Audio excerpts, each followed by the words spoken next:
March 31st, 2021. My name is Kellen Conley, and ladies and gentlemen, welcome to Hyphen Nation. And I have a guest, unlike most times that I'm here. Okay, that's not true. Sometimes I do have a lot of guests. Yes. I have a lot of guests, but I have a special guest here with me. And this guy I've known for years from my days doing hip hop. What am I saying? Again, I'm still doing hip hop. He came up under one of the most prolifically known, is prolifically a word? Yeah. Hip hop producers in West Virginia hip hop history, Marcus D. Trey. He came up under his wing, and then all of a sudden he started making his own noise. Probably about, for me, 10, 11 years ago was when I first really started knowing who this guy was. And since then, he's done a whole bunch of cool stuff. We're going to talk about it on the podcast. And he just so happens to be the producer of my last two entrance. I call it entrance music, intro music. The version that's playing for this year and last year's version. No Name Tim is here. How are you, sir? I'm doing very well. How are we doing today? I'm doing great, man. I'm glad to be sitting here with you finally. Glad that I know you. It's been a minute. It's been a long time coming. Yeah. And you kind of running it down. I'm like, man, you're like, I've known him for a while, and I'm like, yeah, I have. I have no idea how long. Right. Like, I can't pinpoint when we met. I can probably make a good guess of where it was. 1, 2, 3. Exactly. More than likely. 1, 2, 3. More than likely. But yeah, it's been a long time coming, man. It's a pleasure to be here, and thank you for having me. Oh, absolutely. Thank you for supplying me with the tag-free beats for the podcast, because I was like, yo, I want to use this for the podcast. I'm just going to rip it. And you're like, no, let me send you this. I'm like, how do you know I'm not going to rap over this and run off with it and be like, this is my beat? I know you, because I know you, and I know you would not do me dirty like that. Yeah, I would not. I'm a good person. I try to be, at least. Exactly. I try to be. So my first time I remember actually interacting with you, Tim, to go ahead and jump into this, I'd say it was probably around the time that you were working with a guy who was going to WVU here at the time, and here in Morgantown. He was going by the name of Anomaly back then, and you were producing a lot of his beats, and so I started following. I was like 2011, like I said, and you're producing a lot of his stuff. And I reached out to you, and I was like, "Hey, I want to schedule some studio time with you." And you're like, "Yeah, absolutely. I'd love to have you, Hyphen." And I'm like, why do I feel like I've met this guy like 17 times, but I don't, I'm just now realizing who he is. And I had scheduled studio time with you, and then it was the summer of 2011, and I planned the day to go over there, and then I realized I wasn't going to make it over there because I had no ride. And so I hit you, I'm like, yo, Tim, I'm not going to be able to make it today. You're like, that's cool, man, we just got to make it up some other time. And then I've never gotten a chance to get in a studio session with you again, but that was my first memory of us interacting, and then every time after that, it's been all love. That's so funny, because not like you, I forgot all about that, but like now you telling me, I'm like, oh man, that did happen. Like he never, you hit me. I remember you hit me. I'd be like, man, I'm not going to make it today. I was like, it's cool. Yep. And we'll get up when you can, like reschedule. It's fine. And then just time passed. And time always passes. It never happened. But that was right a bit. You're talking about the time. So that was right when I had, that year, 2011 or maybe 2010. Yeah, 2010 going into 2011, because I know it was definitely 2011 when I had the flake last time. I had just opened like that new studio on Dorsey.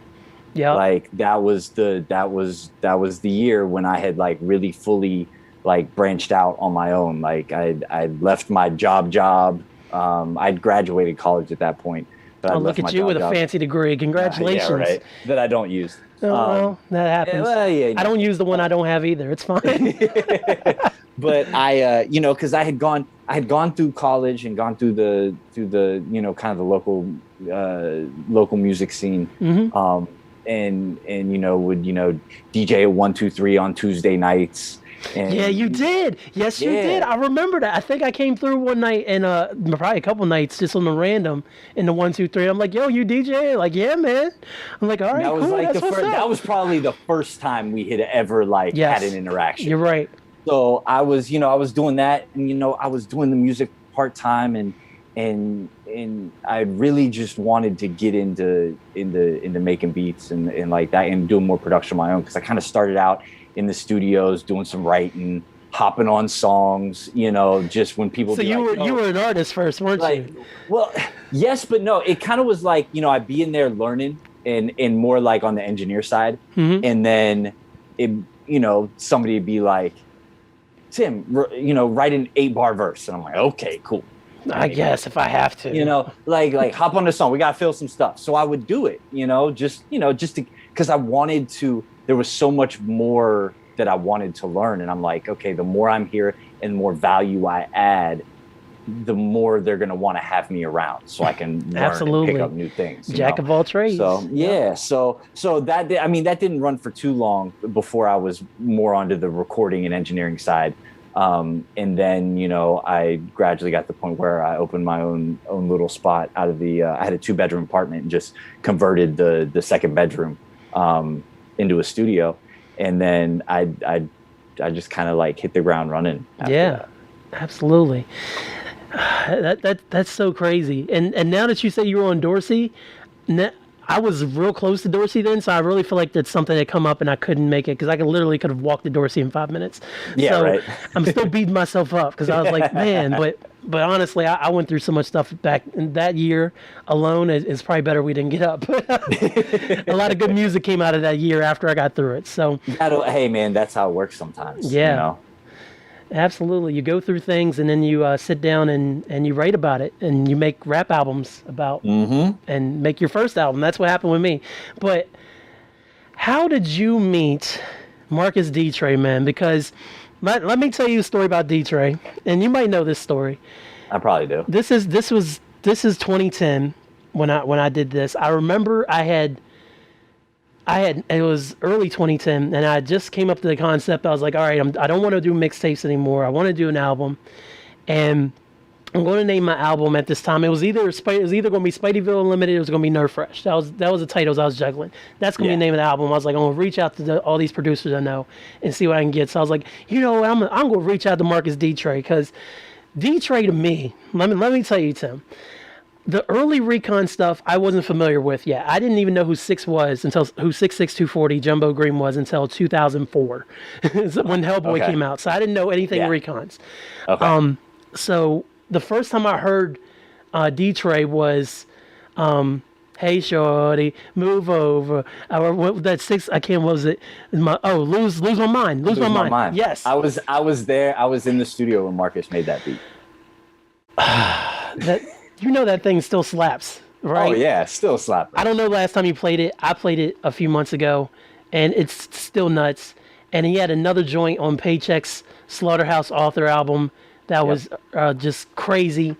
And I was like, oh my God, this guy might be the best producer in West Virginia. And this is before I knew E, and now that's blasphemy for me to say. He'll be like, what you say, boy? No, that ain't how he talk. We're past that part. We're good now. Yeah.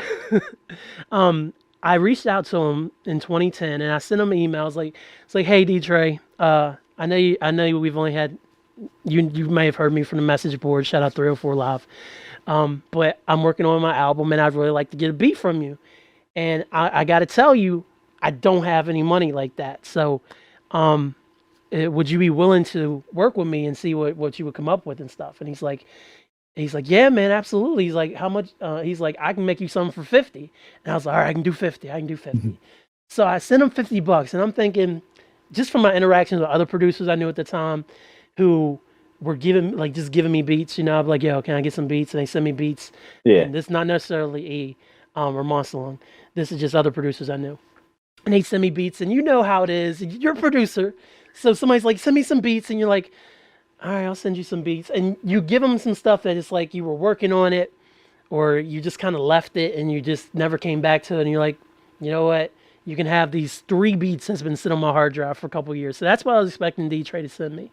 And D-Trey sent me this beautiful freaking flip, yo, of some singer singing sometimes, and I wish I could think of it off the top of my head. But the whole track was just funky. The first night I heard that was either, it had to be the night in between, it was the year WVU went to Final Four. So it was either after we'd already lost to Duke, and it was probably the Sunday after we lost to Duke and Deshaun busted his knee and everything. Yeah, yeah, I yeah. think I got in my email and I was in the hotel room and I played that joint and I just lost my mind because he for $50 he gave me a $1,500 beat Oh yeah. and it just so after enough about me again. That's what I'm about to name this episode. I've said enough about me like Enough 10 about times. me. How did you get meet D Tray, man? So it was kind of like it was just kind of one of those like almost like fate type things. So I was familiar with who he was, because we were, from the same hometown, same city, so, in Morgantown. And when I was still in high school, um, he had put out his album, Right, he did have an album out. Fire Next Time, Yes, I only heard that once. which, Never had a copy, but it bro, was dope. I've got a copy. You got a digital? No, but I can get you hold on. I have a copy disc and I have an unopened copy. Ooh. Because I can't remember if he was moving at the time or what it was, but he found a box of them. I go, give me one of those. Yeah. I was like, I want one. So yeah. I've got like an unopened still in the package. Collector's item right there. So I would go down. So back in high school on Tuesday, because new music used to come out on Tuesdays, right? Yes. Yeah. So this would have been like 2002, 1 or 2-ish, I think, when he put the record out. I can't remember. I'm gonna Off the say top it of my was head. 01. It was like 01-ish.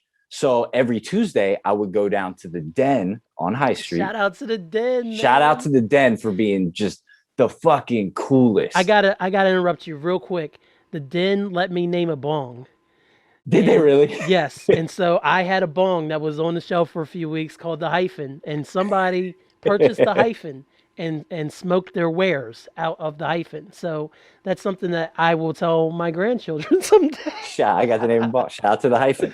So I went down to the Den, right? And they had, because they would have the new, all the new music out and everything. Yeah. I would like go through and see. Sometimes it would be like, I would buy, something I was looking forward to. Other times it was like, oh, okay, so-and-so is associated with so-and-so. I heard him on a track with so-and-so, so I'll grab it. Sometimes you'd find gems that way. Other times it'd be trash, but it was what it was. That was the game back then. So, but I would go in and I would always buy local stuff too, that was down there. Whether it was like a Recon's album or like a Boog album, a Six album. Right. So I went down there and I saw Marcus's album on the shelf. I was like, oh, I'm going to grab this because like I've heard of him and, I knew he was doing production for them. And like, that's what I want to do.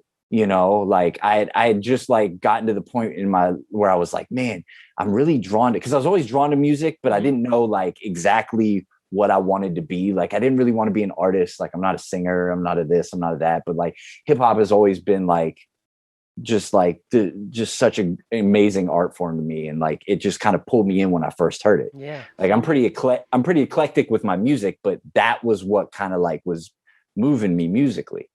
So I got his album and I remember going home playing it and I was like, this fucking thing. Cause like soul sampling was huge then, right? Yeah. This was only a couple years after the Blueprint, or hell, it might have been the same year as the Blueprint. So and they were going crazy with that. So he and his sampling, like he was such an artist when it came to that. Like he would find the coolest chops and he would find like just the dopest parts of records and he would make these cool stuff. So I listened to that, and that thing was on repeat. I was blasting out of my car. Like I went to WVU, I was playing that shit like everywhere. I'm like, this is the coolest thing ever. So once I got to WVU and once I was in college, I started like getting my way in with the music scene a little bit, like just kind of like meeting people and doing stuff. And I met E, I met Six, I met Beans, and I met all those Beans. Beans, my brother, man. Shout Beans, out to man. I ain't seen man. Beans shout out in a minute. Shout out to Beans, man. He just likes something on my Instagram. There you go. But Beans and Check, I met a couple times. Didn't really know him super well, and same with Chief too. So but anyway, so I started going down to 123, meeting people. Met a couple other cats and everything. And then I was working a job at over by Milan, not for Milan, but it was the company that did all like the tests on the drugs and stuff. Yeah. It's I know called what you're talking Kendall. about. Yeah. Kendall. So Yep. I worked there, and it was the perfect like high school college job because you could just kind of come and go as you please as long as your work was done for like that study that weekend. Mhm. And all I did was label test tubes, like by hand, like I'm pulling labels off and boom, boom, boom. So I'm in there working. And how much were they paying you an hour? Man, I was getting paid like 15 an hour. I knew it because if Kendall used to put out money, man. I remember. I was like 15, 16 out, but it was independent contractor. So I had to like, they didn't withhold taxes. Right. So I had to like withhold mode stuff. At 15, 16, which probably taught you a lot about finances. But but at the same time, when you're, 16, 17, 18 years old, Mhm. and that's your gig, and you just go in and work when you please. Like I had a card, I could go in there at midnight and work if I wanted to, as long as all my stuff was done. Oh, dang. So like I would just go in there and I would hammer it out. So there's a big study that weekend, and I'm there like labeling tubes, and I get a call. Hey, I got a session. And it was an artist, AC. AC, yep. So he's like, I got a session. I thought he was going to be going over to Sean Truth's studio, and I'm like, oh, it's just going to be business as usual, like and like, I'm like, nah, I'm good. Like, I was thinking like, I've got to work. I got to I go, where's the session at? And he goes, it's over at D-Trace. And I was like, all right, I'll meet you there in like 5 minutes. Right. And I just dropped everything. I was like, I'll come back in here at like 1 a.m., 2 a.m., finish this job. I've got to go to this session. So I go to the session, and I meet him there. And I can't remember who else was there. I can't remember if Beans was there too. He might've been like, they might've been doing a song together or something like that. That wouldn't surprise me. It wouldn't surprise. Yeah. Cause they did a couple records together and everything. So I just went over there, and I was like, boom, I'm just going to, hang out, kick it. I'm going to meet this guy. And I was like, and we'll see how it goes. So I was there, he answered the door, went in, he had the pit Uday at the time. And Uday hated everybody. Like he would growl, but man, that dog, he was cool with me. And I remember Marcus being like, I don't know why, but like he's like, I gotta grab him, put him in the crate every time. He will, like, I remember one time he tried to jump out the window and get somebody walking on the street type thing. Dang. So, yeah. So I was like, but Uday was real cool. Like, but he had, he like hurried up and put him away because, there was other people there and everything.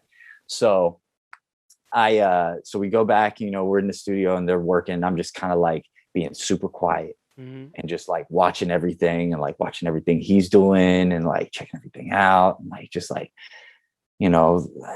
peering around, and like I'm sitting right next to him. So I'm like watching the screen. I'm like checking out what he's doing, and this was back when, so this was right before he got like the Mac Tower, like the big silver one. So I think he was running Cubase at the time. It was before he got Logic. Okay. And he had the Triton in there, I think, keyboard, and he had maybe like one or two other ones. Cause this is back when you had to have like kind of real deal shit to make records. Right. This is like way before Fruity Loops existed. This was before like, if you tried to make something on a laptop, your laptop would just die. Yes. Like there's no way, and soft synths like VSTs were non-existent. Like they all sounded cheap, crappy. Like you had to have the real deal outboard gear. So I'm over there and we're hanging out, and then they were recording on a beat that Marcus had done, and it was a sample beat. And I was like, man, this beat's crazy. Like, who'd you sample? And he told me, I can't remember who. Well, I wish I could remember like the record. But he was like, man, I've been going through all these records. He's like, I need more records to sample. And then like light bulb goes off in my head. I'm like, I've got like 100 albums in my house. And I'm like, it was like I was like a kid in the back of the classroom in school, like, and I know the answer. So I'm like, raising my hand. I'm like, excuse me, sir, I have some records that you can sample. and he like whipped around. He was like, word? I was like, yeah. He goes, what are you doing next Wednesday? And I was like, come in here and playing some records. So he's like, all right, cool. And then I remember that whole week, I was so pumped, man. I was like so excited. So it was like the coolest thing in the world to me. Cause like at this point, like, I met him one time, like, and he was really cool, but like, he doesn't really know me, and like he does. And he definitely didn't know like the high regard that I held him in. right? Mm-hmm.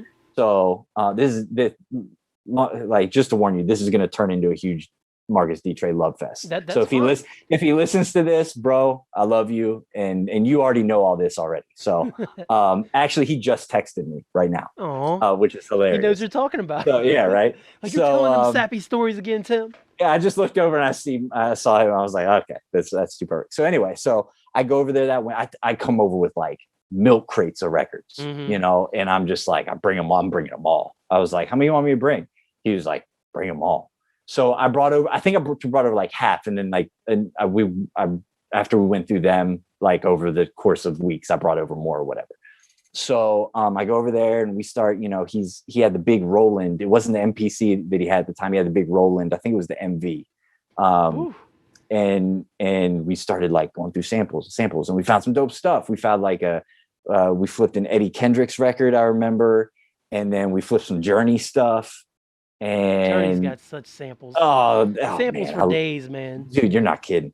So so it was cool, but it was real cool. And like, he was showing me how he chopped, and like, he was taking time to just kind of like, do stuff.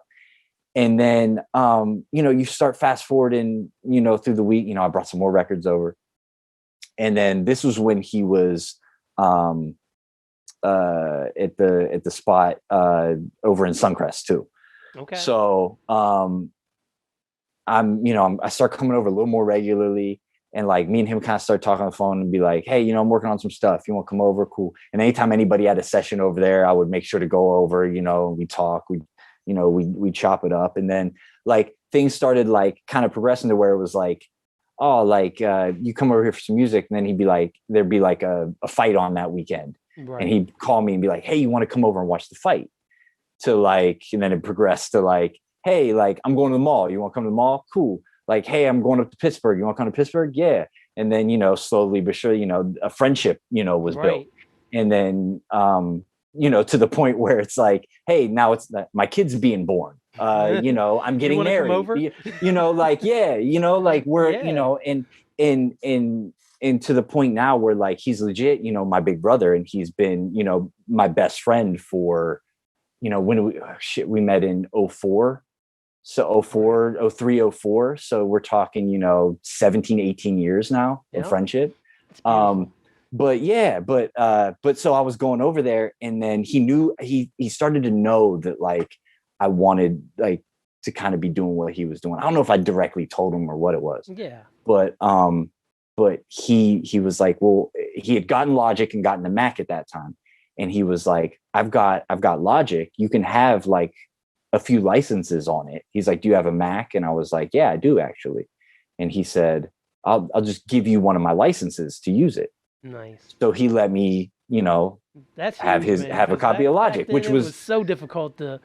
And this was it sucked trying to get software. And mind you, this was when Logic was like $1,000 or $500 or whatever it was. Yeah. It wasn't like $200 like it is now, and you couldn't pirate it off the internet. Like, that didn't exist. Right. So and he didn't ask me for a dime. He was like, bro, like, I think I think Will gave it to him, or got it. Him and Will went in on it together, or whatever it was.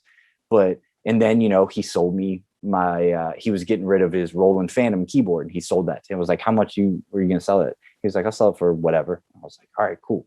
And I remember paying him for that. And that was like my first like piece of outboard gear. And then, I slowly started, making my own stuff. And like, it started out still like, just kind of like, I would still just always go over to his spot. Cause then he moved, he had a new spot, and he was working on records. It was when he was working on the Chic Luch record, and when he was working on the Trey Songs and Mano stuff and like all that. So I was around in that time, and then he started like, kind of like asking me for my opinions. Like, what do you think of this? And I'd be like, well, no, do this instead, or do that, or, do it this way, or pull this down, or try this instead, and that became my first like foray into like actual production, and then, I remember, I'll never forget the first time I was in the studio with him, and we were working on something like together, not just like me there while sampling, or him working on something and me like being like, oh, pull this up or pull that up. It was like, I've got this idea. And then he's like, that's super dope. Let's do this with it. And we started collabing on stuff. Right. And then, I branched out on my own and kept producing, and just kind of have kept that trajectory. But like, honest to God, like, if it wasn't for him, like there would be no me at all, like inside or outside of music, to be honestly. Yeah. Like, he's saved my life. He's been such an incredible mentor and like friend. And now it's to the point where, he doesn't do music like he used to. Mm-hmm. He's not out there producing for he got more into photography and that kind of stuff right now. And of course he kills it at that too. I'm sure. But at the end of the day, at the end of the day, he'll still work on stuff with me. So if I send him an idea, he'll play guitar on it or put some keys down or do some stuff. Yeah. Or he'll randomly send me like 5 or 6 melody ideas. I'll ask him like, hey, can you send me some, some stuff? Like, yeah. So I'm still keeping him in the mix. Like I told him, like, I'm going to get you that top tier placement that you so rightly deserve, if it's the last thing I do, you know what I mean? So I owe everything to him, and he's just been just overall an incredible friend to me. Like he's my best friend, and like I'd for real die for that cat, Damn. That's some real shit, because I didn't realize. I mean, I knew y'all were boys, but I didn't realize how deep the friendship went, because it's almost the opposite of what happened with, I keep bringing up E, but I mean, that's like my guy. Exactly. Yeah. And like for years and years, like when you were like you would go to D-Tray and be like, all right, what you working on? Let me help you with this. And you would just always be by his side and stuff. E wanted that for me when he met me. He sensed that in me, that I could be that person for him. I didn't want to do that. I wanted to be the star. You were the artist. Yeah. I was like, I wanted to be the artist. Like I was like, I need you to stop paying attention to 6 and give me some time. So, and like we need to do stuff. So I never really felt in line like that with where I was going to E all the time and just being there like he wanted me to, because he told me, he's like, I need you here. Like even if you're not recording, I need you to be here to soak up all this game essentially. And he had a lot of it. Yeah, and I just fought him for years and years and years, and then eventually I had left Sound Vision briefly, and ironically enough, 10 years ago, and then I ended up coming back to Sound Vision, and then in 2012 was the first time that me and him sat down on some let's just hang out shit, and it wasn't even nothing. It's like, hey, I'm gonna come over. Let's play some games. Let's watch some basketball. And it wasn't until 2012, even though we had been friends for some time, that I feel like we really became friends. And since then, like he's one of my best friends. This whole pandemic is really sucks. I miss the hell out of him. Yeah. And I feel like me and him, like our synergy that we have since we became friends, is what you and D-Tray have. So it's pretty cool to hear it come from your perspective too, because mine's flip flop, but it's really cool that y'all are that close, man. Because you don't see that much when it comes to music. And like I mean, we've talked before. Like I'm cool with a lot of people. Like there's some people I came up with in the music game, like whether it was because of differences or whatever, or maybe I was just I was like, this is my path, and you did it for a while and then you ventured off into other things. Like, you don't talk. There's people that, the music is the only common thread sometimes. Yeah. And then you kind of like go your separate ways. But like with me and him, it was like, the music kind of like is what brought us into the same room together. But it was like all the other stuff that's, kept us, as good of friends as we are over the years. Yeah, that's awesome, man. Yeah. I love that story. So, when you sit down to make a beat, okay, what is your process? Like, and we're going to get into this some more, because I kind of want to get the whole big picture of selling beats in 2021 in the past few years, especially with beat stars popping up every 5 minutes, or new beat star pages and everything. But you walk into your studio, you're getting ready to work. How do you get started? Like, what's your process? I'm going to say like 99.9% of the time, it either starts with some sort of melody or chord progression or a sample. It always starts with the musicality first for me, because that is what kind of dictates to me where the drums go. And where the bounce needs to be. Right. But now sometimes what will happen is, let's say I've got a progression and it's cool. And then, I get some drums with it, and then I'll mute that progression or that melody or that sample, and then come to find that no, I was really just needed those drums, and then I start building something completely else different around the drums. But that's kind of how everything starts, is usually with some sort of but I never come in with an idea kind of already in my head. If it's a sample, maybe I heard something, I'm like, ooh, that'd be dope to sample. Then I've got like kind of a game plan. But really, I just like to come in kind of blank slate, because what happens is if I've got an idea in my head, if I can't figure out how to get the textures in here out exactly how I hear them, like not just like maybe like the progression, cool, but like the actual sound, if I can't get that out, then I get frustrated and I'll spend all day trying to chase it. That's why I've never produced. And then I can't get to it. So like, but guys like Marcus and other guys like that I know, they'll have the idea in their head and they'll just walk around with it for like a week and like, oh, I've got this idea and I'll lay it down eventually. I can't do that. Like if I have an idea and I don't do it right then I'm going to lose it. Because if I start listening to something else, then I'm going to get inspired in a different way and I'm going to want to go a different direction. Yeah.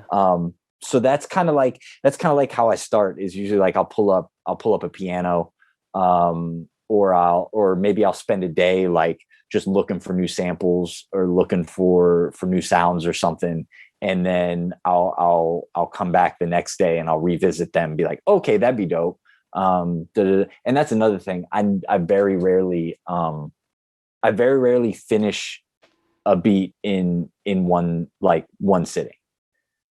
I like this. I'll sit down and I'll work until, because the way my brain works, I'll sit down and work until I have to think about it, like really think about like, ooh, what comes next, or what do I need to do, or oh, it's missing something. If I get to that point, I just stop and then I'll move on and create something else. So I might get like 4 or 5 ideas started in a day, and then the next day I'll go back to idea 1. And then normally 9 times out of 10, I'm like, oh, I hear what it needs. And then boom, boom, boom, boom, boom, it's done. Then I move on to the next one. So what I'll do is I'll usually start either a day on the weekend or like at the beginning of the week or whatever.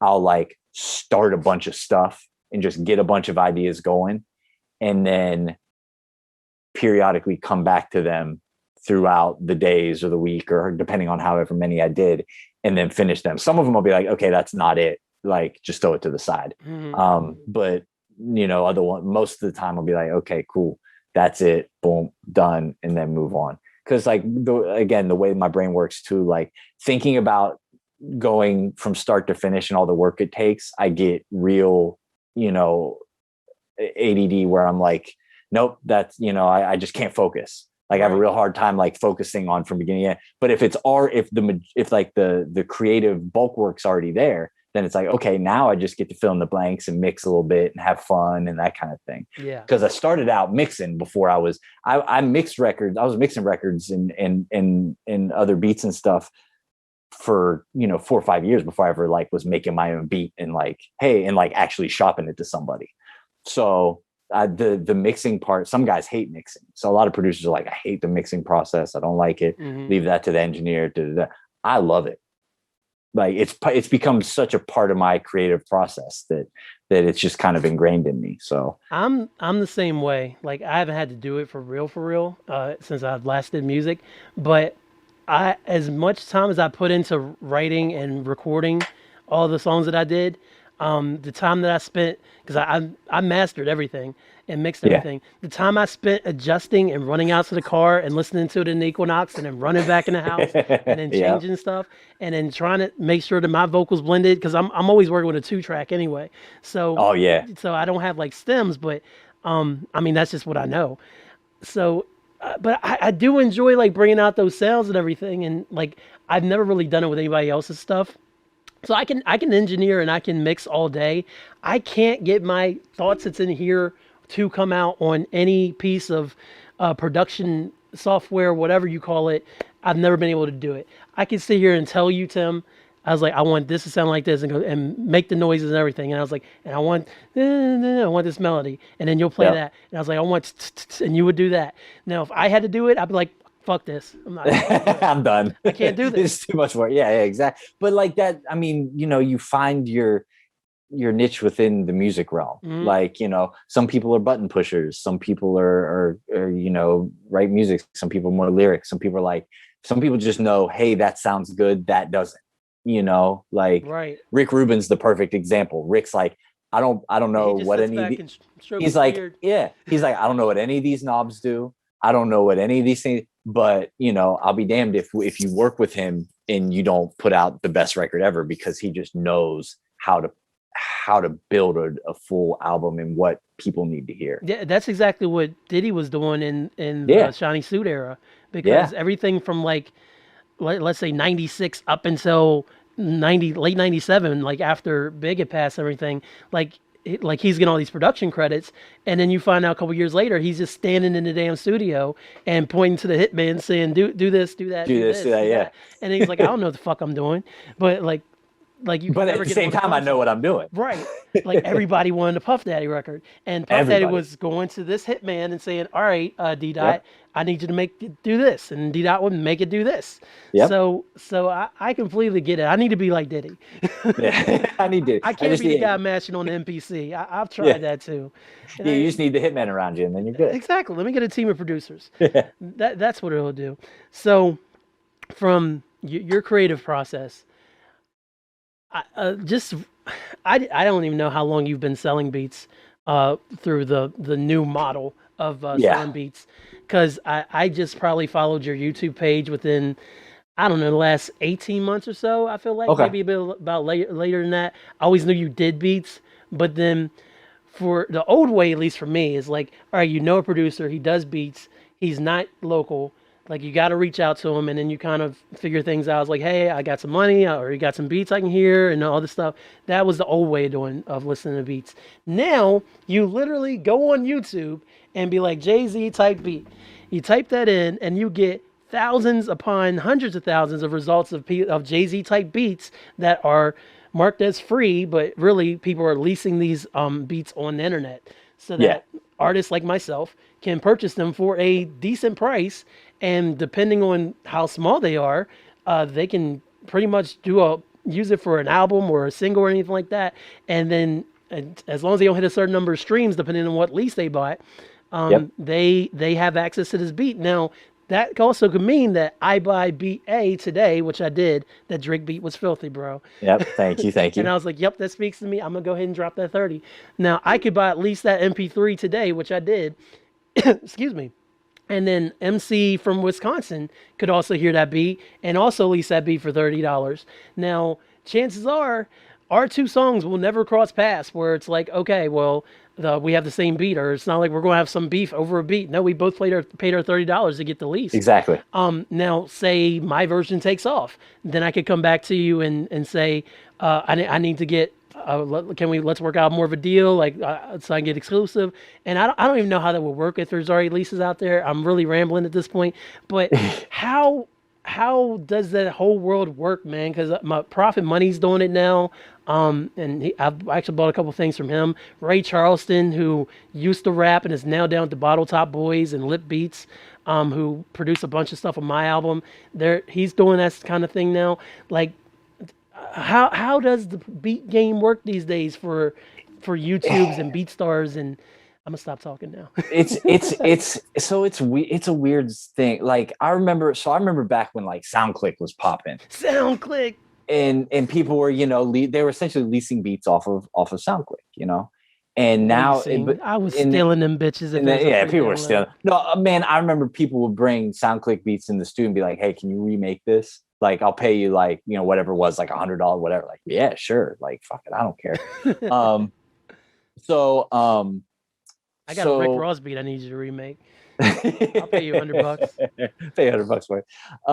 So now I was like at the beginning, I was super against the whole like online leasing thing, just because I didn't get it. Right. You know, I was working with artists. I was like, this is our song, this is our thing. You know, it was the very you know, traditional way of making music and working with artists and selling beats. And, you know, like you pay X amount of dollars, whatever your budget, and you get it. Cause this was back when, guys like Timberland were getting, 500 grand for a beat, and guys were getting like, producers were getting paid.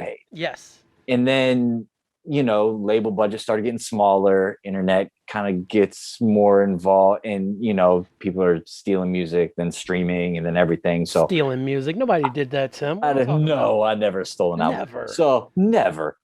So I kind of started.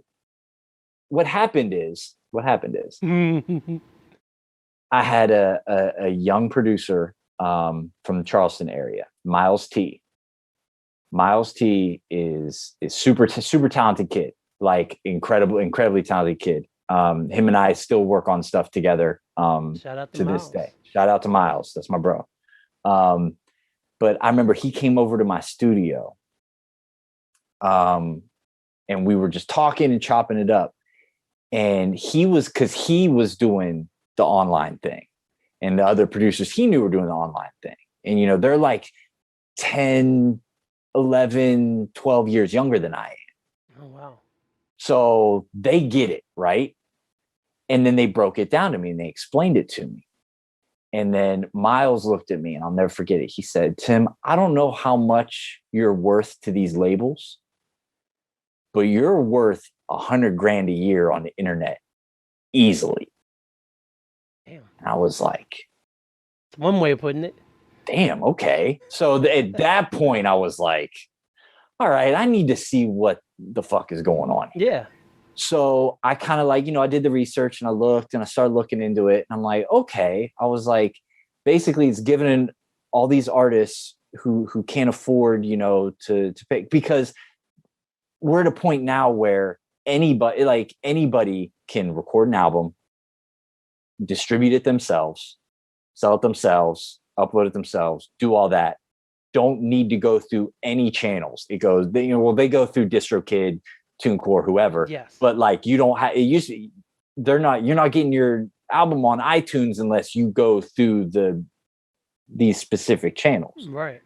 So things started to get to a point where not everybody has these budgets and everything. So it's like, well, I think I remember seeing somebody explain it like, Apple makes an iPhone. They don't just sell one iPhone. Like they sell multiple iPhones. Right. Everybody gets an iPhone. So you get an iPhone. You get an iPhone and you get an iPhone. So they were like, why are we limiting ourselves as producers to only selling exclusive rights to something we create? Why don't we lease it to artists, still maintain ownership of the copyright, still get our publishing, which we would if we sold exclusive anyway. Right. Publishing, not the copyright, but why? I don't know who was really like the big push on that, but they were like, why don't we do it? Because you had guys who've been making money on the internet like that since the SoundClick days. Like if you look at Johnny Giuliano and Johnny Giuliano, Johnny Superstar O, like those guys, this wasn't new to them, right. But it was new in the bigger scheme of things. So once I had it kind of like broken down to me by like Miles and those guys, I was like, let me see what happens, So I made an online beat store. I made it because then I had more and more people hit me up like, hey, do you have an online store that I can check out? Or do you have this? Or do you have that? And it's so much easier to send somebody there than it is to like, all right, let me go through the beat folders and pick out, 10 beats and send them to them. And maybe they were made up. Like you can go to my site right now and listen to almost 400 beats. You know what I mean? It's crazy. So like let me just, everything. Yeah, let me just send you there. So I kind of started dipping my toe in the water a little bit. And then I remember like sold my first lease, and it didn't take me long either. Like I hear guys like, it took me a year, it took me this, it took me that. So I had one of your beats as my ringtone, and I was like, and I literally ripped off YouTube, and I was like, I could ask him for this just so I could play on my phone, but I was like, this joint's just so nasty. I don't even care if it says, why don't you play for this beat though? So I sold lease. I was like, okay, this is dope. Like, and then I sold another, and I'm like, okay, this is cool, and it was just like a cool little thing. And I'm like, it started opening the door, people started, it kind of went back to, how you're talking about, like, you reach out to somebody, like, more often than not now, majority of the people I work, they reach out to me, whether it's on email, a DM or whatever. Mm-hmm. They're like, hey, I was listening to this beat, can I get, yeah, sure. But then I want to say, I started in like 2015 or 2016, maybe like 2016. And then in 2017, I was like late to the party. I was like, it is what it is though. Like, because at the end of the day, I'm still like, this was a time where I was still going to labels, still shopping stuff, and which, to this day, I'm still, doing that sort of thing. But it started kind of like moving a little bit. And then in 2017, I had a beat that I posted. I don't know what happened. I don't know if it was a day. I don't know if it was just the timing of everything, what it was. And all of a sudden the views just shot up. Right. And I would wake up in the morning and I would have like 10 emails about, can I lease this beat? And I would wake up and have X amount of sales every morning. And I'm just like, man, this is crazy. I got one to hit. And then I had like Miles hit me up and like, how did you get to rank number 1 on YouTube with that? And I'm like, wow. I'm sorry, what? He goes, search it right now on YouTube. And I did. Trending what? I did, and I was the number 1 trend on Drake type beats, Drake and Future type beats, and then I was top 5, 10 in a bunch of other ones. He's like, how'd you do that? I was like, I didn't do anything different than I've ever done. I promise you. I was like, I uploaded at the same time. I did this. I did, went through all the same channels I've been doing, and I don't know, it just popped off. So it popped off, went crazy, and then because of that, like, I don't know how many hundreds of thousands of views it's sitting at right now. Like a couple 100,000 maybe. It still didn't go stupid crazy like some other ones do. But, that happened. And then all my other ones that I uploaded after that, were getting 40K, 30K, 30K, 40K. And I'm like, okay, bet. Like, I did it. I got it. Everything's cool.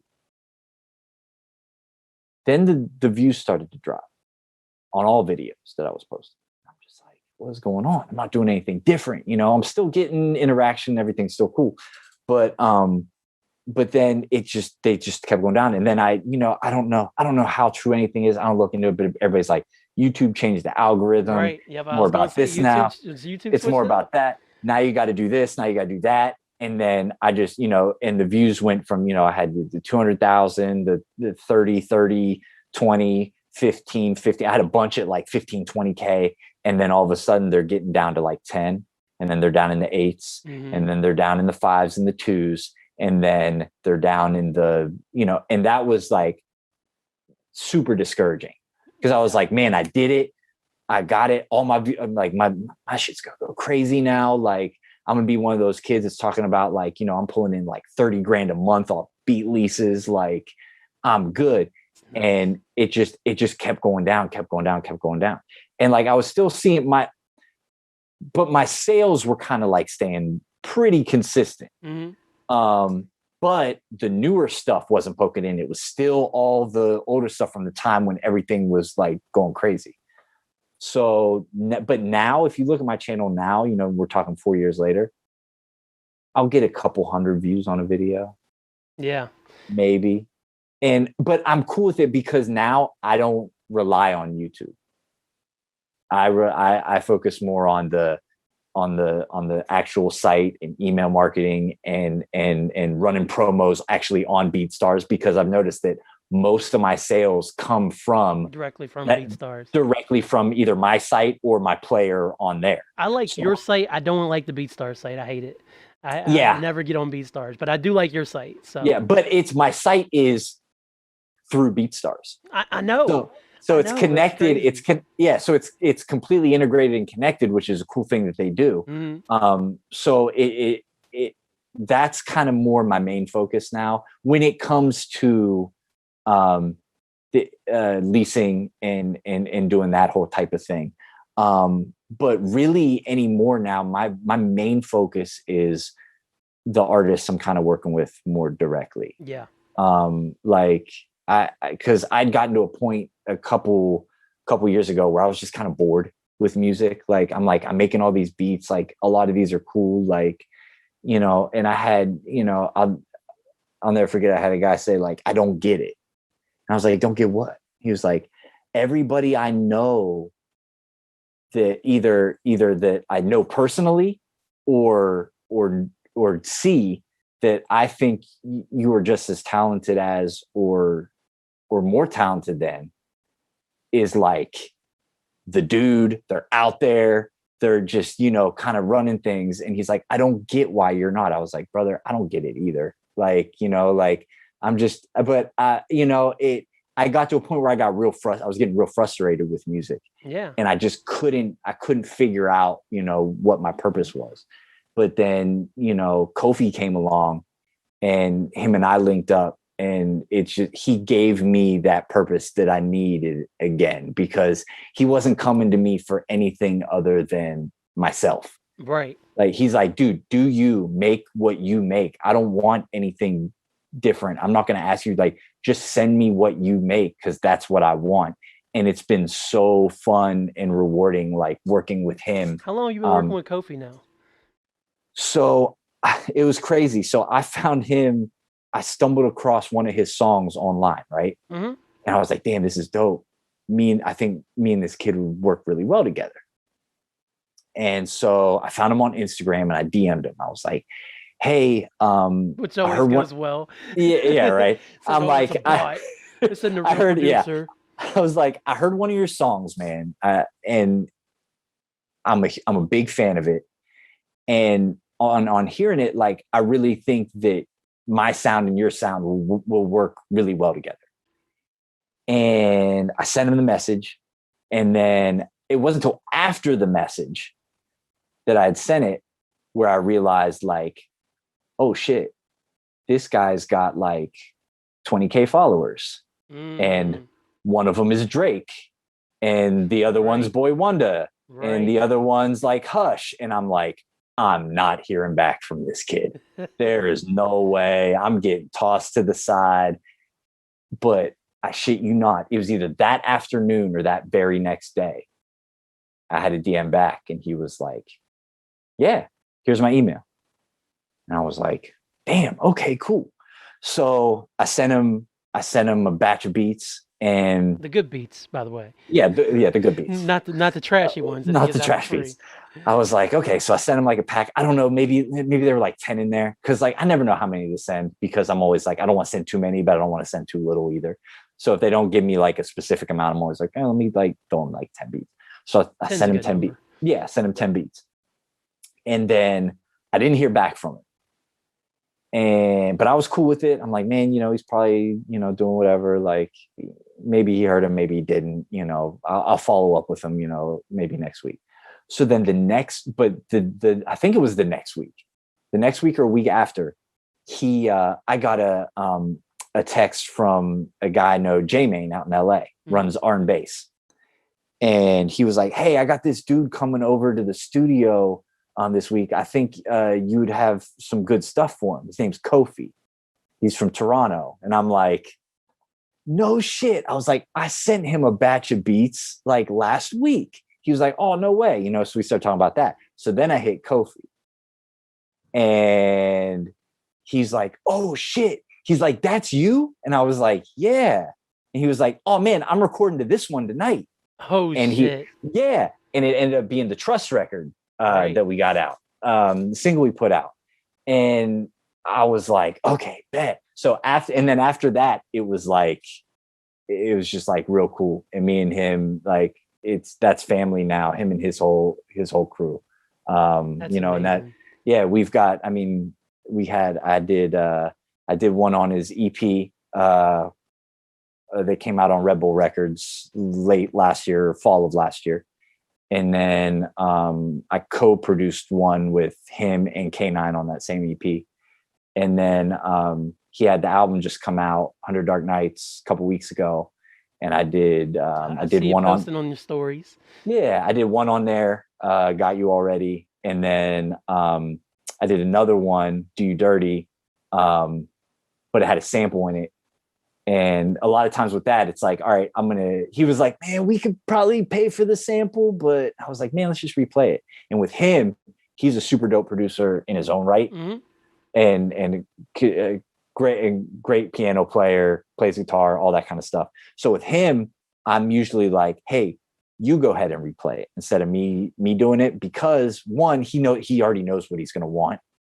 And two, he's just good at it. Right. Yeah, he's that nice. So he replayed the piano on that. And then My Little Secret, which was a fun one him and I did together, he sent me I'm driving home to see my parents, and a message comes through, and I see that it's him, and it's like, and there's an MP3, and he's like, hey, do you hear any drums for this? And I hit play, and it's just him singing with the guitar.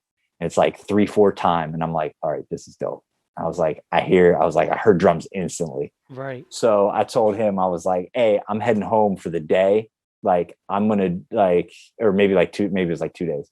I was like, as soon as I get back, it was right at Christmas. I was like, as soon as I get back, I'm getting in the studio and I'm going to have drums on. So I got back, and that very next day I added drums and a bass line and sent it back to him, and ended up making the record. Awesome. But yeah, but we've got a couple others in the tuck right now. A decent amount. It's always nice to have some in the tuck. Yeah, we got a good amount. Well, it was crazy because I remember. So when I sent him Got You Already and Do You Dirty, I was real excited about the Got You Already record. I was like, man, I think he's really gonna like this. And I don't get excited about my own stuff. Like, I don't like. You should, because it's all dope. But that's thank just me. you. But like, yeah, but like it's you. It's like guys like you that determine that, not me. Like a lot of times I listen to my stuff. You're I'm so like, I really don't like, to be honest to God, like, I don't like any record I've ever done. Like, I do, but I don't think it's that. I'm always like, oh, there's better out there. You know? I know what you're trying to say. That's just I'm a tough critic on myself. Mm-hmm. So, but I remember sending that. I was like, man, I'm excited about this. So I sent him a pack of records, and he hits me back with like a couple fire emojis and all right, I'll talk to you in a couple of days when I have another album done. And I'm like, oh, okay, it's like that. And I'm thinking like, okay, that's funny. You know, he's just gassing me up, whatever. Mm-hmm. Like, but that's dope. He's at least connecting with a couple of them. Hyphen, I shit you not. No more than 48 hours later, I'm like getting ready to work out. I'm like stretching, warming up, doing all that, going through that whole nine. And Kofi hits me on the FaceTime. I answer, and he goes, you check your messages yet? And I'm like, nah, why, what's up? He goes, check it. I check, and he sent me like 8 songs. Yep. And I'm like, you did it. And he was like, yeah, he goes, some of them aren't fully finished, some of them aren't fleshed out, but like, there's some really good stuff in here. He's like, there's one that I'm really excited about. I'm like, okay, cool. I was like, listen, I'm getting ready to work out. I'm warming up. I'm going to put them on. Cause I work out I converted my garage into a gym once the pandemic kicked off. So I was like, I'm in the garage. I'm just going to pump them through the speaker and, you know, and I'll call you back when I'm done working out. I got through my warm up and I'm listening, and I called him back before I even started. And cause I'd heard the Got You Already record, and I was like, come on, man. He was like, you like it? I was like, man, this record it's now my favorite record that we've done. But and then Do You Dirty was also in there. And then there's 2 more that were in there that are coming on his next project on Red Bull. That he told me yesterday, or maybe the day before when we spoke.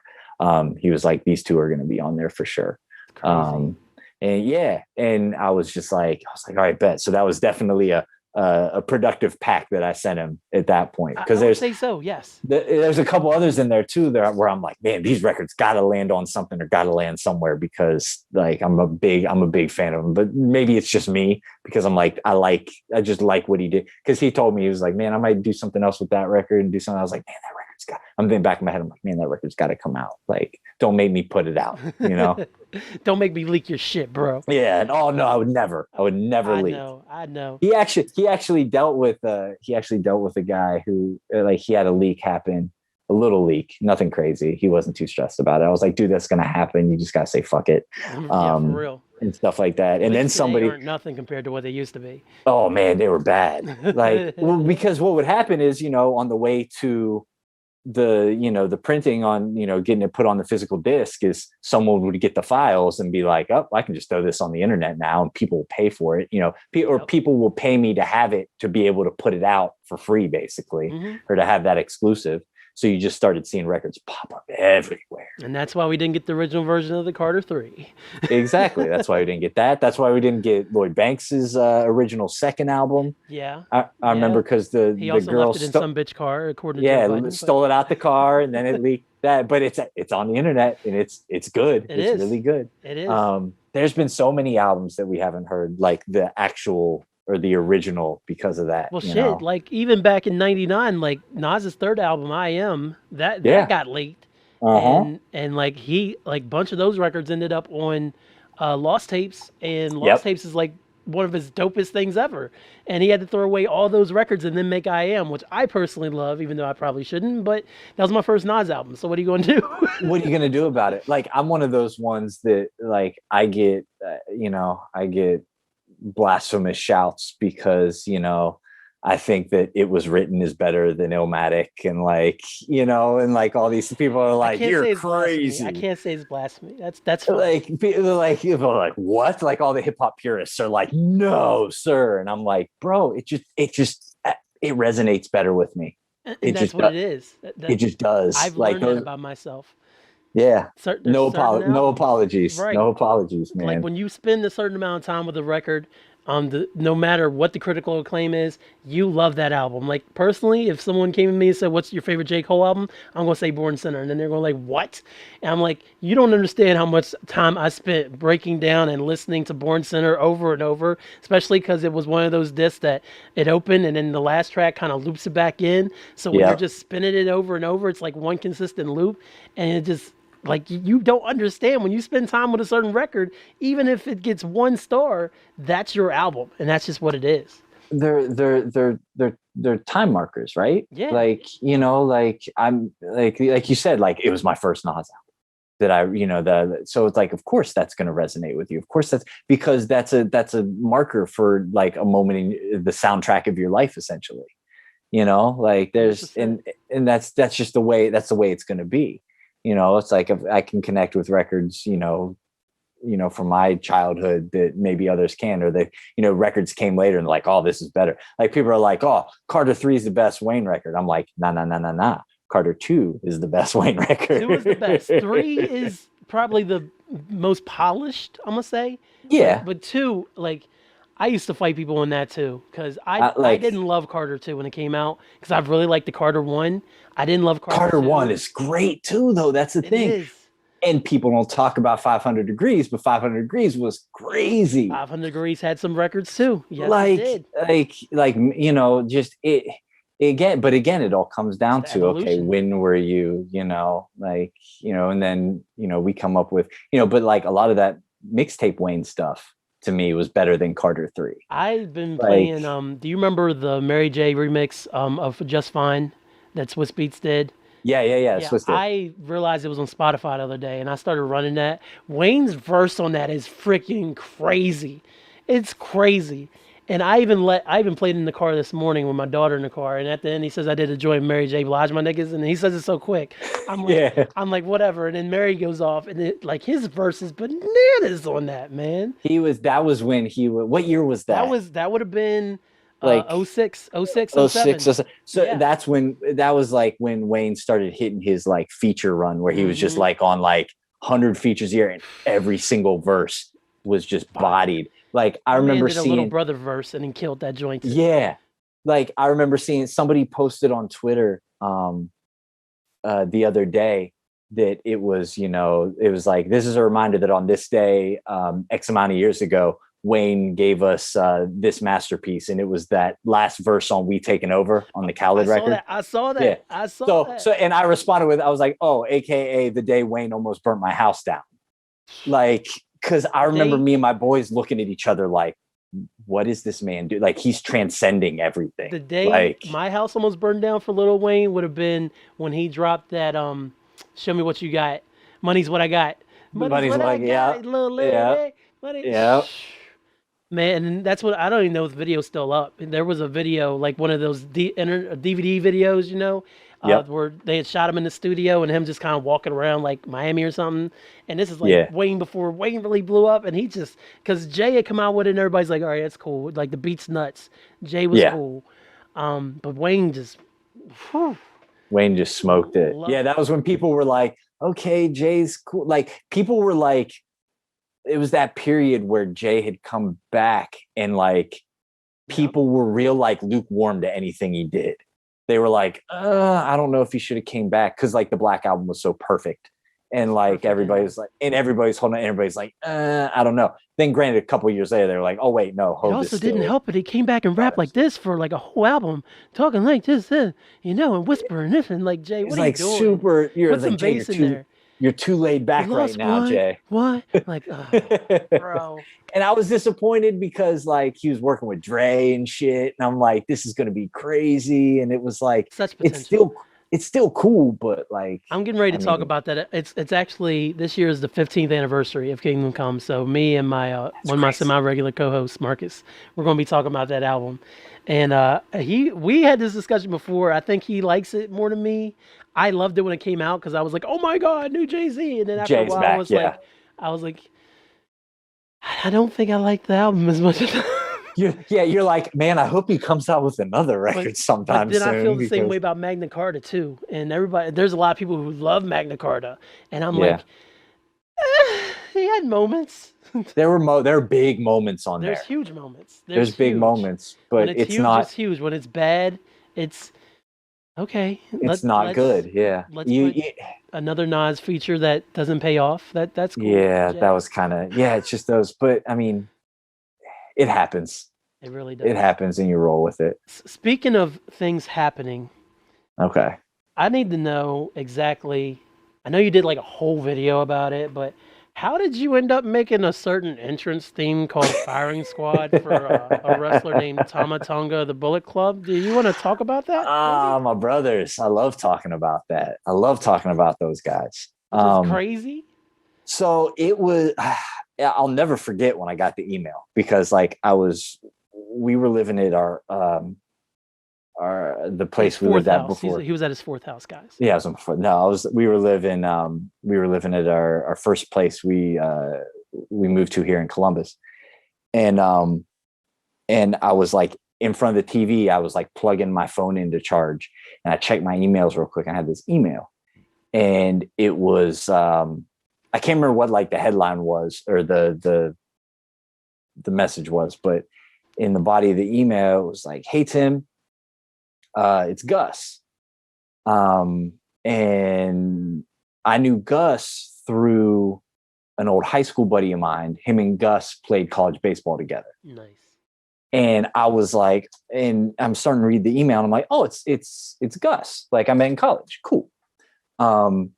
And he said, I'm doing, I can't remember if it was marketing or what he was doing, but he's like, I'm working with a friend of mine who is a professional wrestler. And they're doing rebranding on him a little bit, or thinking about it. And he wants to get new entrance music. And I immediately thought of you because, he's like, I'm a fan of yours and the work you've done. And I think that you would be perfect for it if it's something that you would be interested in. And then he goes, the wrestler's name is Tama Tonga, and he wrestles in New Japan Pro Wrestling. And so I'm reading that, and Gus has me and Gus are cool. Me and Gus hadn't spoken decades, probably 8 to 10 years. Yeah. And he has no idea that I'm a pro wrestling fan. He has no idea that I'm a Tama Tonga fan and a Bullet Club fan. And so I'm just like, is this a real email? Like, is this really happening? And I remember looking at my now wife and being like, and she's looking at me like, what? And I'm like, I just got this crazy email. And then start talking about it. And she's like, that's awesome. I was like, yeah, so I hit Gus back and I'm like, yeah, I know exactly who you're talking about. I would love to take a crack at it, and see what happens, because it was something that, like, in the back of my mind as a producer, I'm like, and as a wrestling fan, I'm always like, man, it would be so cool to do that. Yes. But I don't know how I would even get started in doing that, Everybody want to be Jim Johnson. Yeah, exactly. So, but like I had done, a couple years prior, I had a couple songs picked up by the WWE for the network. That's dope. For like, it was like, do you remember the Breaking Grounds show they had on there where they followed the NXT kids? So I had a couple like songs playing in the background that I had no idea got placed there, but I was watching it one time and I heard, I was like, that's one of my records. That's my I was like, that's crazy. I had no idea how they got it. I had to contact them and be like, how did you get this? That's good shit. Where's my money? Yeah, right. So, and they don't pay anybody. WWE doesn't pay people shit. Yeah. So, not to badmouth them or anybody, but like, it's well documented that, so as far as on the music side of things. Gotcha. So, but I was like, man, I was talking to somebody at WWE Music over there, and I was just like, hey, anything you guys would ever need, like, but like they didn't care who I was or what they weren't interested, so I'm like, wow, this is my chance to like kind of do something. Like, I'm a New Japan fan, I'm a like I said, I'm a Tama fan, I'm a Prince Devitt fan, I'm a Fale fan. So I hit Gus back. I'm like, yeah, I'd love to give it a shot. And he's like, okay, great. So he links me and Tama together. So me and Tama start, talking over text or whatever. And I'm like, what are you looking for? What's the kind of the end game you're trying to do? He's like, all right, here's some ideas I had. And I was like, okay, what are some songs that you listen to that like give you that feeling that you want? And he's like, well, here's some that I listen to, like that I like to listen to get into the zone, before, I go have a match. I was like, okay, cool.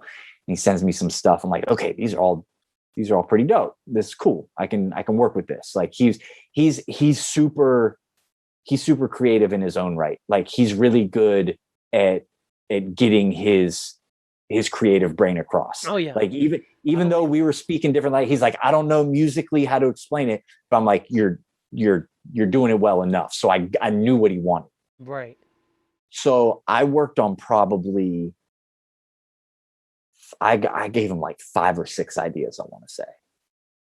Like, I didn't want to just give him one and like sell him on that. Like, this is it. Like, this is the one. Absolutely new, but yeah, and I get it. Well, there was one that I had a feeling which ended up being the one to pick. But so I'm like, I sent him like 5 or 6, and I'm like, this, let me know if any of these, because I wanted to send him a little bit of variety, because sometimes people will be like, I want this, but what they really want is this. So I sent him a little bit of a variety, and he hits me back and he's like, yo, this one right here is crazy. And he was like, could you add this, like something like this at the beginning? I was like, yeah, sure. So I do it, send it to him. He's like, all right, perfect, cool. Gets approved by him. Everybody was cool with it. New Japan, boom, boom, boom, boom, boom. Some time starts going by, things start going by. Nothing, he never contacts me about it debuting, me and him are still in contact, and everything.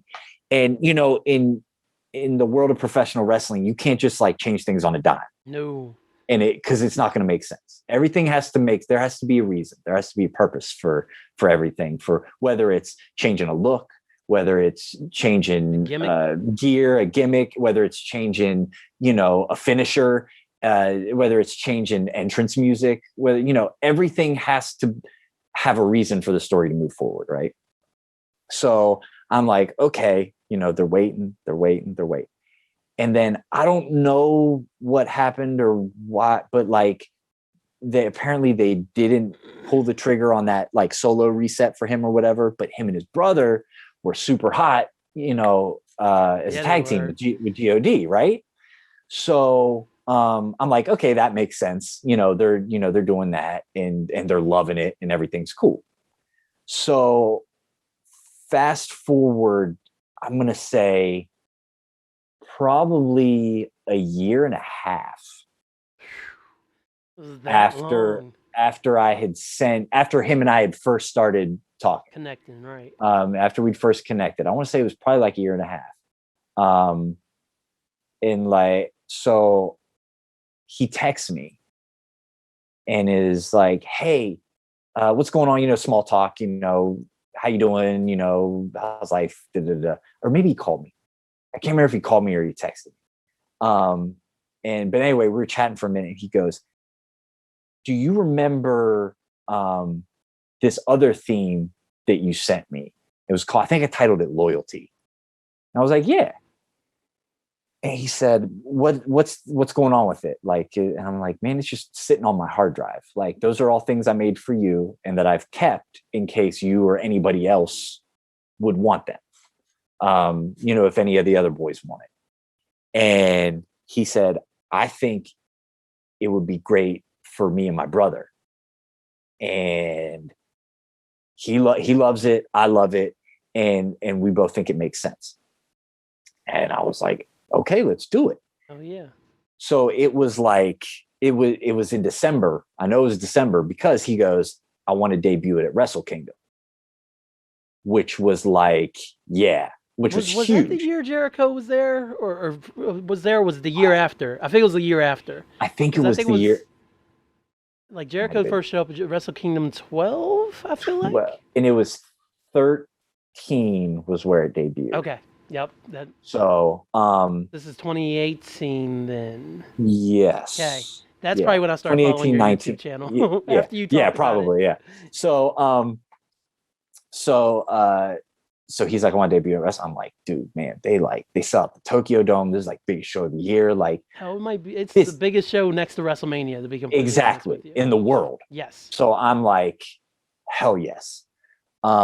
And he's so we're talking, and he goes, I was wondering a couple things, like, could you, he wanted, because it was just the instrumental at that point. Mm-hmm. And he was like, we're going to use it. He goes, if you could get a hook on it, like our current music has, like, that would be dope. If not, it's fine, but it's just an idea we have. And I've got this idea for like a CB radio type intro. And I was like, okay, cool. Like, yeah, I can make that happen. And then so the wheels started turning, and I was like, man, I'm going to call in some favors. I'm going to blow this bitch up. I was like, I had two guys that it's kind of like 2 degrees of separation. I didn't answer my phone, by the way. I was like 2 degrees where I was like, man, I think I know a guy who knows the guy.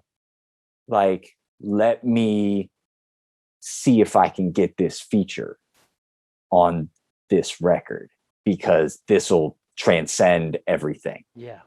But then I started looking at the calendar, and I'm like, dude, you've got like 2 weeks before Wrestle Kingdom.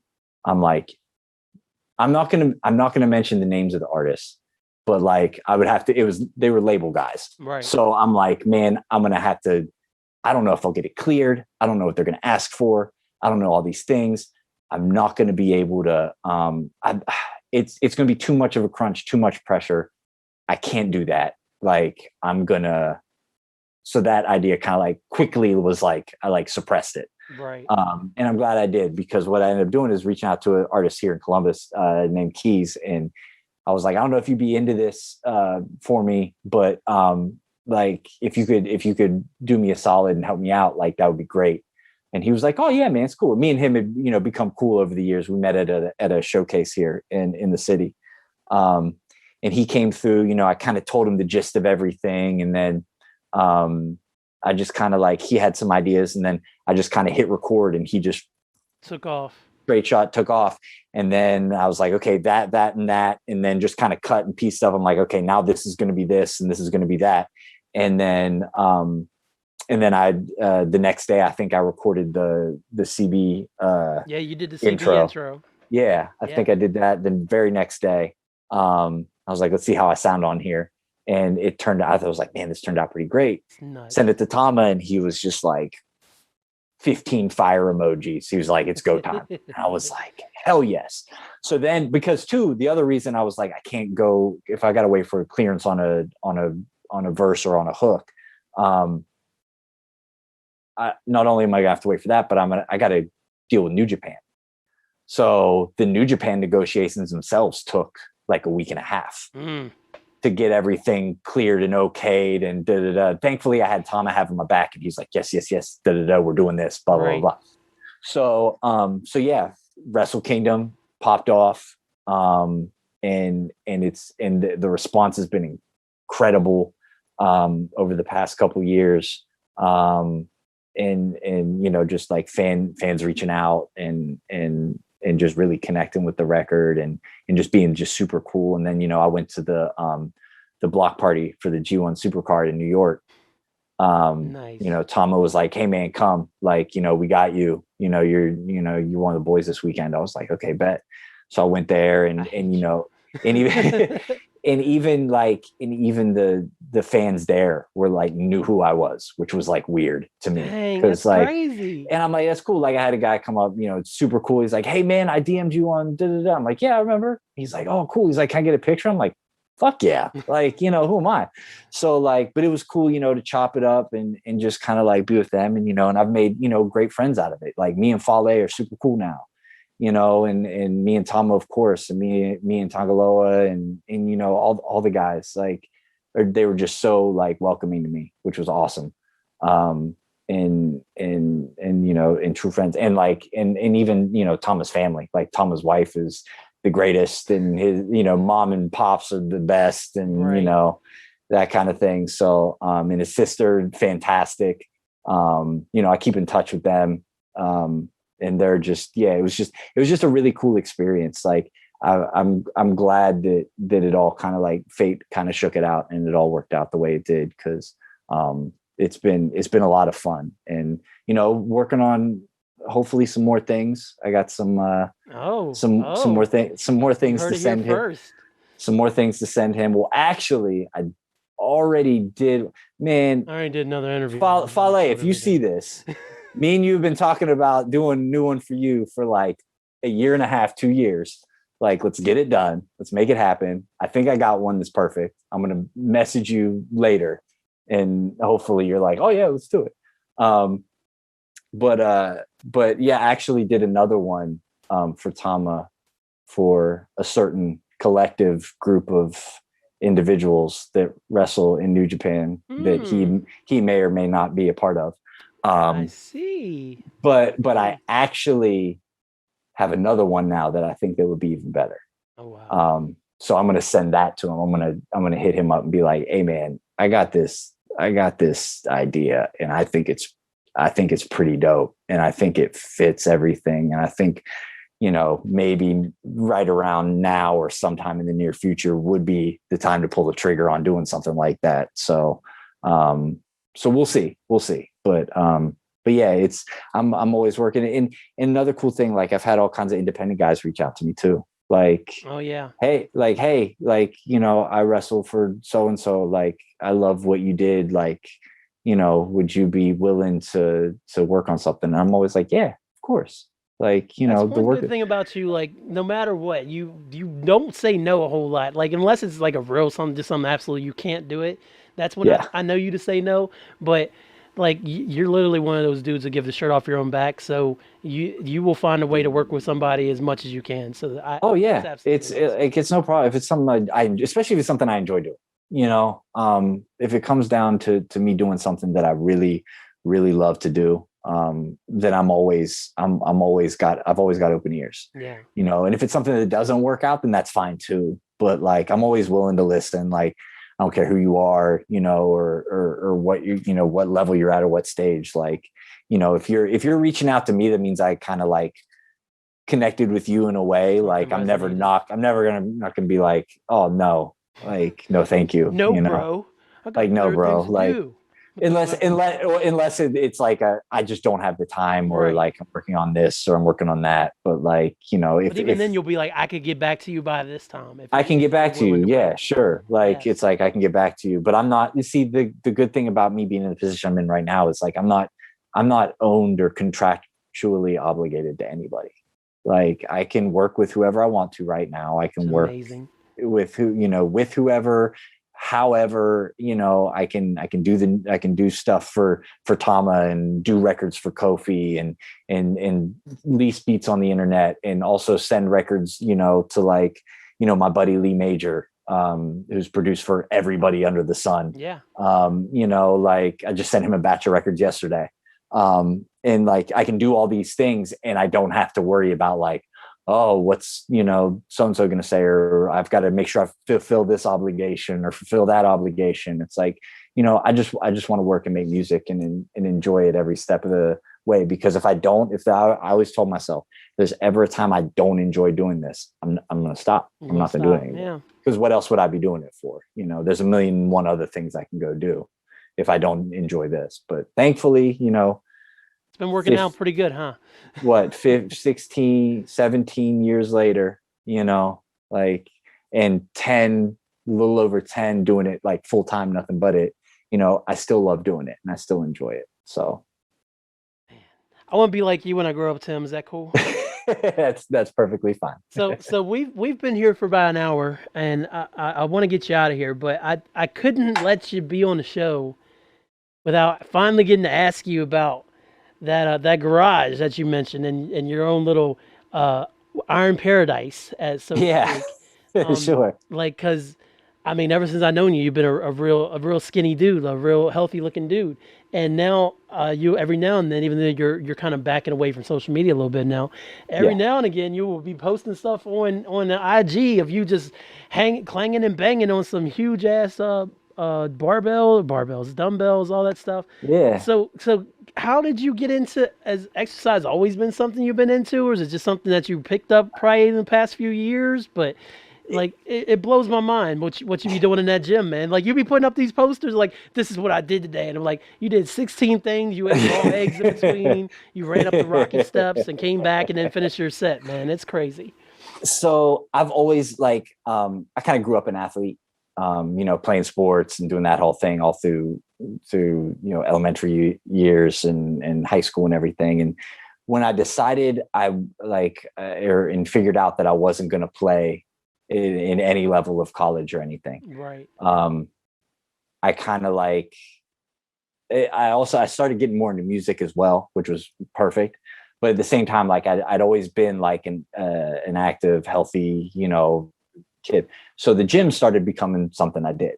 Whether it was, doing more cardio based stuff or weight training, I've kind of like gone up and down the full gambit of stuff, whether it's like, just like, super gym bro, like just, pumping iron, or it's like, run, more running miles and everything kind of in between. And then a couple years ago, after we moved to Columbus, I was here for a year and I was going to a gym, and it's just kind of like head down everything, like, but I was getting real bored with my routine. It was like standard, splits and everything. But I've always been in the gym. It's always kind of been like my second home third home. It's like home, studio, gym. So, after we moved here, I decided I was gonna drop into a CrossFit gym. And I'd like dropped in and worked out with friends who'd done it before, but had never like full on, consistently done it. To it. Yeah, exactly. So I dropped in at this place. It looked pretty cool. It was right up the road, and it was awesome. Like the people there were super cool, and I made incredible friends there. Friends that I'll have for the rest of my life. Right. Which is awesome. And it became something and I got more kind of like tuned into my fitness and just doing everything, putting the weightlifting together with the cardio and the gymnastics and all that kind of thing, and really just had fun with it. Then fast forward to a year ago, COVID hits, and unfortunately, after a couple months of restrictions and everything, they had to close the gym permanently. Right. Which was super sad So day. your gym completely shut down? Yeah, huge blow. It was a dark day. But because of that, so they kind of had to liquidate everything, right? Yep. And so I was like, now's the time. Like I've always talked about, like, having more of a home setup. Like, so I just bought a ton of shit. I just bought, I bought the air bike, I bought the rower, I bought the barbell and plates, all the money you made leasing beats, where's that going? Kettlebells, I got a pull-up bar, I got everything. So I was like, man, like I'm gonna build out the gym. Plus, at the same time, too, I'm like, I can't go anywhere to work out because gyms are closed anyway. Right. So thankfully they had let us kind of like, it was like checking out a library book. Like on lease, they let you check out some equipment and you could hold it and use it at home until the gym reopened, and then you had to bring it back. But since the gym didn't reopen, you were able to purchase that stuff. So I purchased that, which I borrowed from the gym, which I had borrowed, and then went back and also bought bigger stuff, like more of the stuff, because now everything was on sale. So so I went ahead and did that and built the gym out. And then like for the past year, I haven't needed to go anywhere else. I've still gone and dropped in and worked out with a buddy of mine at the gym he goes to now. Yeah. Which is great. But yeah, for the most part, I'm just strictly garage gym in it, which is nice. It's kind of nice to be able to roll out of bed, have your breakfast, and then just kind of like. I was getting ready to ask, what part of the day are you going in that gym? Is it like first thing? Are you going late nights, or is it? I do mornings. I do mornings because I like how it sets the tone for the rest of my day. Like I wake up, I have my breakfast and my coffee, and then I kind of get ready and then go out there, do my workout. Yeah. Come in, shower, and then studio. And then I do that. And you sit in the studio all day and get to play all with day, the keys and all day. And watch the checks roll in on your PayPal. I'm like, oh look, B Hyphen just purchased a beat finally after all those likes. About time he bought another beat. It's been a year. Man, your support, man, means a lot, man. You're always, man, you've always been one of the guys that, like, I remember I remember back in Morgantown, because you were kind of like, I was kind of on my way out of that scene when you were kind of like coming into it. Mm-hmm. But you were always like, you were pushing everybody's shit. You didn't care who it was, you were like, you would hype up everybody. You were always such a strong, champion for people, and you never were just pushing your own agenda. You were always supporting, and, whether it was on forums, whether it was at shows, you were always at the shows, you were always like turning out, you were always, and that's one of the reasons why I feel like, and that just shows your character, but that's why, people will always, be wanting to hop on interviews with you, or, do records. Stop it. Oh my God. No, like that, that stuff carries weight, more than a lot of people know. I always told people, like at the end of the day, like if I'm in a room with people, if I'm in a studio with somebody, like I might not be the most talented person in there. I might not be the most knowledgeable person in there, and if I am, I probably need to find another room, because I always want to be learning. But like at the same time, like I might not be the most talented. I might not be, the most knowledgeable, but I'll be damned if I'm not one of the nicest people in there and the most relatable people in there. Yep. Because I want, whenever that session's over with, like I want that to carry with them. So the next time they're working on something, they're like, hey, I wonder what Tim's doing. Like, yep. Tim was a real cool dude. Like he was a good to have here in the room. Like, he knows what he's talking about, and he's just a good vibe overall. Like I always want that. Being a good vibe is so important, man. It's so important. Being talented will get you in the room, but being that good vibe is what gets you back again and again and again and again. Absolutely. And I'm That's the never, words of wisdom right there. you know, and I'm never, I'm never faking anything. You know, that's just the way I am. Nah, you've So, always been real genuine, man. Even when I saw you outside of Mountaineer Field, it was like last football season. I caught yeah, you. that was probably the last time I saw you. That's the last time I saw you. Yeah. We were walking opposite directions. I think I was going in, you was heading out or something, or maybe opposite. I was leaving because I had been Yeah. tailgating, and I saw you, and I think you were with the wife then. I don't know if you were married yet then, but Yeah. I met her, and I was like, Tim, what's up? And you're like, oh, what's up, wife? And blah, blah. We chopped it up and everything. So Yeah. yeah, I've always loved you, man. So I appreciate you coming on and everything. Likewise, brother. One last thing I want to tell you though before we go. All right. One of my favorite records you ever produced, and I hope I don't have. I know you produced this though. You definitely were involved in this record. Let's find out. It was it was a Travis Dupree record. Yep. Now Travis is now a Christian rapper. I just checked out his most recent project that came out. It's fucking nuts. Yeah. I say that out a Christian project, but Travis still got the chops. Even though Oh, yeah, he's he putting does. it up for God now, he's still amazing. Freedom of speech. Freedom of speech. Did So you produce that, or you? Because I feel like I said you produced it once, and you were like, "No, I didn't produce it." I engineered that record. There it is. There it is. I recorded and mixed that record. Okay. I'd be lying if I could tell you who produced it. I can't remember. I couldn't remember either. All I remember is it came all across saying TD on it, and I swore it was yours.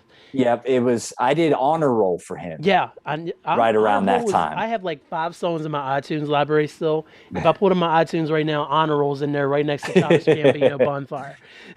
Nice. So yeah, and that was right around the same time we did honor roll, I think. But like he came to my studio and recorded that freedom of speech joint. Okay. Which was dope. I can't remember exactly which session it was. But because I remember the first time I met him, he was at a showcase in Morgantown. Yeah. And again, it was one of those like, hey man, I think you're dope. Like if you ever want to work, like, you know, here's my number. And then one weekend he was like, hey, is it cool if I come to Morgantown and work with you? And I was like, yeah. And like him, Jazz. and who else was with him? I feel like there was maybe one or two other people. There's a third man, yeah. There were like 2 or I can't remember exactly. I know. I don't want to say who it was because I can't remember exactly which guy. Hypnotic is my best friend who was his DJ. Yeah. And Hypnotic wasn't there. Yeah. But Jazz, and then I can almost see his face. I know exactly what you're talking about because it's always 2. It was always normally 3 of them when they were in Morgantown, and in all the videos they were doing back then, it was normally 4 of them. That would always be on. I know exactly what you're talking about. Damn it. So but he was like, is it cool if they come too? I was like, yeah. They came, stayed for like a long weekend, crashed in my living room, like, and we just kind of got to know each other and just like worked on music, and it was a whole lot of fun. And I know Honor Roll came out of that, and a couple others, and then I think maybe another time or 2 after that, the freedom of speech record. Okay. He came over and recorded. Freedom. I keep hitting my mic, but freedom of speech is definitely dope. Honor Roll is dope too because you produced it. I feel bad now, but no, you're good. But freedom of speech is a great record, and I'm going to give you most of the credit since you're the one that recorded his vocals and mixed it down and everything. So yeah, no offense to that producer, but I can't remember who it is. I'd have to. Yeah, I can't remember off the top of my head, man. Like I feel like I know. I feel like I know, but like I need to refresher. Travis, if you're listening to this, I need to know that producer's name. I need you to tell me, buddy. So shout out to Travis, man. Yeah, man. It's all love for Travis, man. Love that kid. Absolutely, man. He got a beautiful family too, man. He does. Yeah, he be posting the pictures. He got all them boys. Yeah. Good luck. Stand up guy. Stand up guy. Really is. Real. I remember whenever he started, he had switched over to the Christian stuff. Mm-hmm. And I remember his boy hit me up like he's going to be making a switch. Like, I don't know how confident he is in it. And I was like, I think when he texted me, I don't even know if Travis knows he texted me, because he was like, man, I was wondering if, you really have his back on this. I was like, hell yeah. Yeah. It's like, of course, man, he just needs to do what he does. And he did it. And then I even got to I can't remember which record it was. You got your It hands was in everything, don't you? I got my hands. I helped out with some of the work on one of his Christian albums. I don't know. I can't remember. I think I produced one on Seasons? Was it there. Seasons? Yes, I think it was Seasons. Yeah. I think that was I the think first one they came out the with. first one. Yeah, I did one on there, and then he recorded it with a guy who I knew. Um, and so that kind of like we kind of like reconnected on that because I hadn't worked with him since the West Project, Right. which was years prior to that. I think I did two That was joints on there. 2012, 2013 when that came out. Yeah. Yeah. So that was it was cool to reconnect with him. I haven't seen him in person since the sessions for those records. Right. But yeah, it was great reconnecting with him and chopping it back up with him and seeing where he's at, in his career, which is really cool. And he seems to be doing great. Yeah. Like I put on his album and I was like, because I'd listened to some of his singles from and stuff like that. But I was like, I'm really going to sit down and sit with this project because I haven't listened to a full Travis project in years. And blew me away, top to bottom. Yeah. Like honestly, unless you're truly looking for it, it's not to say it should be overly done, but it's not overly Christian. But I mean, he's definitely got the hooks and stuff in there for certain stuff. Yeah. But I mean, you can just throw that joint on and it goes all the way through. And he's just improved so much over the past 10 years. He has. He's really done well at honing his craft and like finding himself as an artist. Definitely. That's nuts. All right, well, Tim, I could keep you here another hour. I could right. Stuff. We'll have to do a part 2 or something. We will have to do a part 2. You will have to come back, so I can ask you more questions. But thank you so much for being here. How can the people find you before I let you leave without plugging yourself? Thanks for having me, man. You can visit me on my website. It's www.nonametim.com. You can follow me on Instagram. Do you maintain your whole website? What's that? Do you do the whole website yourself? Yeah. Nice. Yeah. Good job, buddy. Thank you. He said Instagram, by the way. I interrupted. Yeah. Instagram, you can follow me. It's at no.name.tim. Because some random account already has no name Tim. Someone has B Hyphen on Instagram and they have like one picture. 0 followers, no pictures on no name Tim. But yeah, at no.name.tim. You can follow me on Twitter too. It's same as Instagram, except the periods are underscores. And yeah, man, that's it. Those are my main socials. He'll sell you some beats just like he did me. Yeah, I'll sell you some beats. I'll chop it up about music. We can discuss whatever. Yeah, we'll talk about wrestling. Talk about wrestling. I'm always down to talk about stuff that's not music because I do music all day. Yeah. I'm always down to talk about wrestling. Well, I'm gonna have to get you on my wrestling podcast. That'd be dope. That'd be real cool. Yeah, don't listen to it before we have you on. we want to surprise you. You don't have to study. I do need to start telling people they don't have to study because the last 2 guests like I haven't watched anything. Like no, we don't talk current stuff. We talk about nostalgia, how you got into wrestling, and then we have like wrestling themed questions about your favorite stuff, kinda. And that's dope. Yeah, it's really positive wrestling takes. We're not sitting here talking about how the Hurt Business shouldn't have broken up, but which they shouldn't have. Yeah. Man, I haven't been watching. I gotta confess though, I've been watching some of my boy Simon on Ups and Downs for all that WWE stuff. Because Simon's great, man. Because I can't sit through it, man. I met a couple of those guys at the block party too. They were right because top choice fellas, man. They were him and Tama had beef. Man, I got a funny story about that. I bet you do.